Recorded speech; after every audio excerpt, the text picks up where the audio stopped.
Last na pregnancy test ko na nga to para matapos na yung pag-overthink ko. Kaso mare, mukhang sa UTI ako magpa-positive, hindi sa pagbubuntis. Bumili nga ulit ako ng PT pero magkaibang brand. Mamahali na yung binili ko para sure na sure daw. May nagsabi kasi sa akin na masyado pa raw maaga yung 2 linggo. Kaya naman tatapusin ko na ngayon yung pag-overthink ko. Hindi pa ako naiihi kaya magluluto muna ako ng ulam. Medyo naloka nga lang ako dahil merong staple. Mabuti na lang talaga at malinaw yung mata ko. Mag-ingat kayo mare dahil delikado pag nakain to. Hindi kasi maiiwasan to dahil ginagamitan ng stapler. Ingat na ingat ka pa man din sa pagtawid, dito ka lang pala matetegi.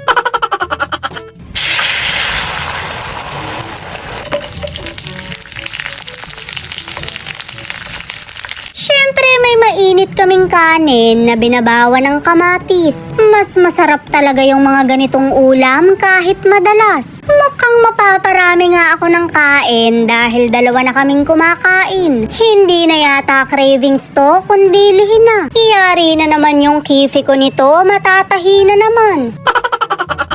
Pagkayari ko ang kumain, saktong naiihi na ako. Kaya naman dumiretso na agad ako sa banyo. Oh ha, gulat ka no?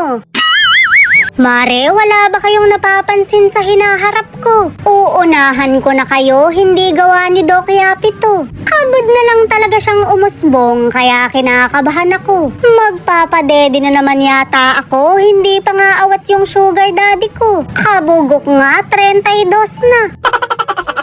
Lagi ngang kulang yung tulog ko dahil hindi ako natatahimik. Hindi naman sa ayaw ko ha, excited nga ako. Mag-e-expired na rin kasi yung mattress ko kaya dapat nang sundan. 2 klaseng PT na to para sure na. Mare, napaka-OA na kasi ng pagka-delay ko, parang hindi na tama to. Baka magulat na lang ako, may pumipintig-pintig na sa puson ko.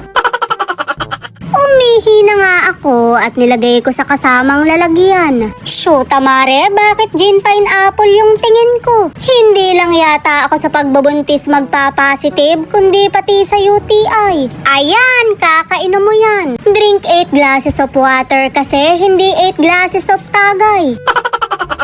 Pagkayari ko ang mag-test, maghihintay muna ako ng 3 minuto. Magpapaalam na ba ako sa mga nakatambak na napkin ko? Shoot, mare, 9 na buwan ding hindi mangangati yung singit ko. Inip na ako, pakiramdam ko'y pinakamahabang 3 minuto to ng buhay ko.